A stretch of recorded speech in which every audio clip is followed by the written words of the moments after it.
네, 기업인 이슈 현장을 가다 오늘은 또 김종호 기자가 단독 취재 느낌으로 준비해 온 것 같습니다. 아주 훈훈한 소식이네요. 네, 지난해 코로나19로 인해서 네. 화장품 수요가 급감하자 아모레퍼시픽이 창사 75년 만에 처음으로 희망퇴직을 실시했습니다. 네. 이게 위기 극복을 위해서 어떻게 보면은 인력 구조 조정이라는 카드를 새롭게 네. 꺼낸 겁니다.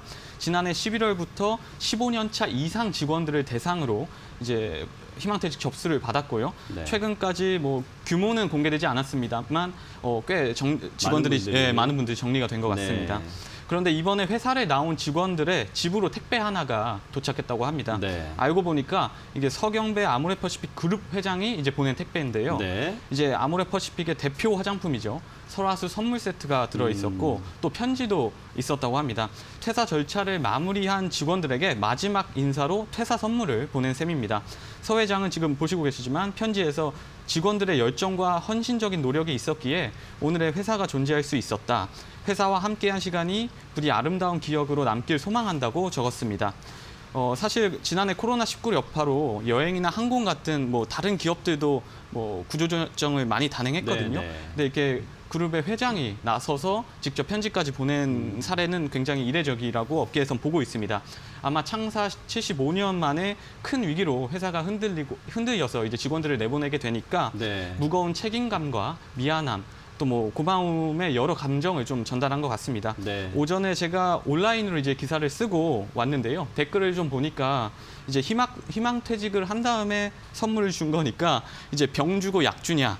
뭐 이런 좀 부정적인 댓글들이 좀 있을 수 있어요. 네, 있더라고요. 네. 하지만 좀 따지고 보면 사실은 이번 퇴직을 통해서 직원들이 받게 되는 위로금이 사실 그렇게 나쁘지 않은 수준이라고 합니다. 그렇기 때문에 내부 평가가 그렇게 나쁘진 않고요. 네. 또 직원들 사이에서는 좀 감동을 받았다는 직원들도 있으니까 네. 꼭 나쁘게만 볼 건 아닌 것 같습니다. 네.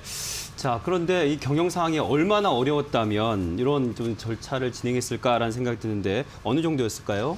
네, 먼저 여기서 좀 화장품을 가장 많이 쓰실 것 같은 이해라 기자에게 네. 좀 묻고 싶습니다. 네. 코로나로 인해서 정말 화장품 사용을 좀 많이 줄이셨나요? 제가 여기 스튜디오 내려오기 전에 방송 전에는 좀 민낯이거든요. 그러니까 네.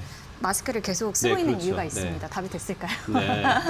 그 정도로 안 네, 그 쓴다. 정도로 좀 네. 안 쓰고 있어요. 네. 저만 그런 줄 알았는데 친구들도 좀 그렇더라고요. 네. 네, 그러니까 이렇게 사회적 거리두기 또 마스크 착용으로 인해서 화장품 수요가 정말 많이 줄었다고 해요. 네. 그래서 아모레퍼시픽뿐만 아니라 뭐 뷰티 업계가 다 큰 타격을 받았는데요. 이게 사실 내수부터 수출까지 다 쪼그라드니까 이제 네. 기업들이 정말 최악의 위기가 왔다고 말하고 있습니다.